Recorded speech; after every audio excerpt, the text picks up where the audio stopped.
Welcome to the News Hour. President Trump said late today he would extend the ceasefire with Iran as negotiations over a next round of talks seems to be at an impasse. Mr. Trump said Pakistani mediators asked him to extend the truce. Vice President Vance was supposed to lead a delegation back to Islamabad to meet the Iranians and discuss ending the war that the U.S. and Israel launched nearly 2 months ago. Our White House correspondent Liz Landers begins our coverage. In Pakistan's capital, the stage was set for a second round of peace talks. Clear skies, but a cloud of uncertainty loomed. Today, Vice President J.D. Vance unexpectedly put his trip on hold and remained in Washington through the afternoon. Pakistani officials said they had expected top negotiators from Iran, too, though they never confirmed. So far, no delegation from Iran has gone to Islamabad. On Iranian state TV today, news anchors reiterated messaging that Iran won't show up to the table. It's been just over a week since the previous round of talks in Islamabad ended without a deal. These latest talks appear to have unraveled ahead of a fast-approaching deadline for the ceasefire to expire. But this afternoon, President Trump announced the U.S. is giving Iran more time to come up with a, quote, unified proposal. And until then, will, quote, extend the ceasefire until such time as their proposal is submitted. The last-minute extension came at Pakistan's request.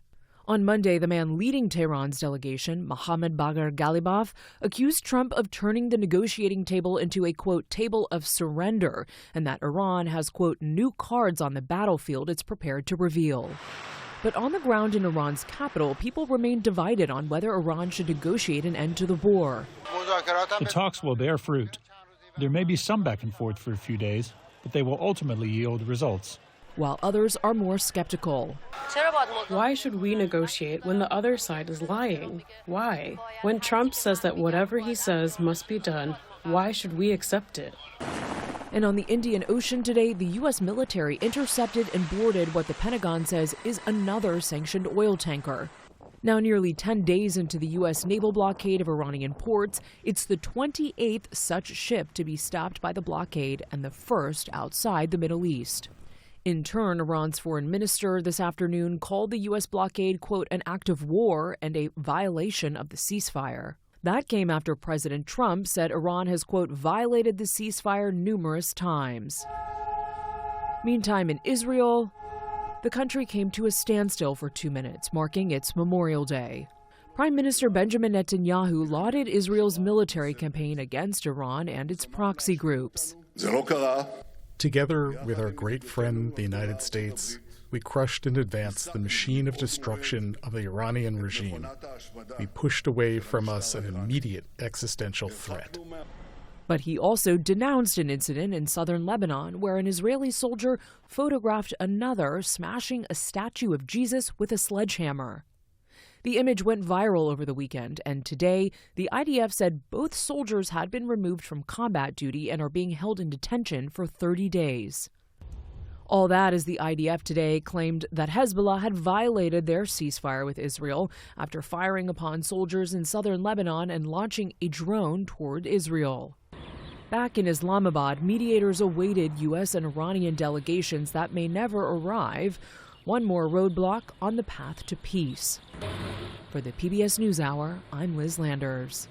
And Liz joins us now with the latest. So, Liz, the mediators in this situation, the Pakistanis and the Iranians, are reacting to the president's declaration of a ceasefire. What are they saying this evening? Within just the last few minutes, we heard from the Prime Minister of Pakistan. He posted on X saying thank you to President Trump, and he also said that he sincerely hopes that both sides will continue to observe this ceasefire. He added, too, that Pakistan will continue earnest efforts towards these negotiations, so leaving that open for the future. Iran, though, far less optimistic. An advisor to Iran's parliamentary speaker says that Trump's ceasefire extension doesn't mean anything, that the losing side cannot dictate terms, and that the ceasefire extension is certainly a ploy to buy time for a surprise strike. Amna. So, Liz, what does your reporting tell you that the sticking point to these talks is right now? Well, we spoke with a source close to the administration just a few moments ago who said that the real sticking point is this blockade right now in the Strait of Hormuz, and in particular, the United States attacking and firing on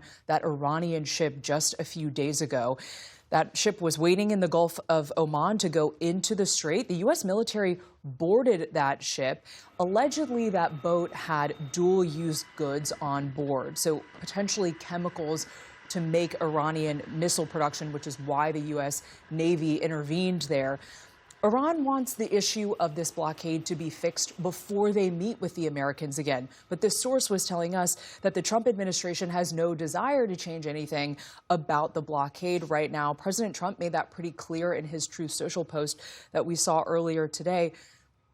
A reality check here, though, Amna. President Trump said just last Friday that Iran had agreed to virtually all of his demands to end their nuclear program. He thought that they were going to get a pretty quick deal, was how he described it going into these weekend negotiations.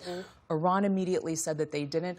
One diplomat that I spoke to this afternoon said that basically right now there is no trust between the Iranians and the Americans. So that also is a sticking point here. Our White House correspondent Liz Landers beginning our coverage tonight. Liz, thank you.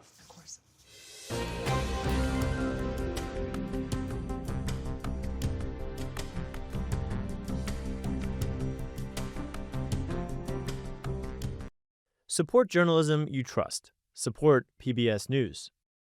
Donate now, or even better, start a monthly contribution today.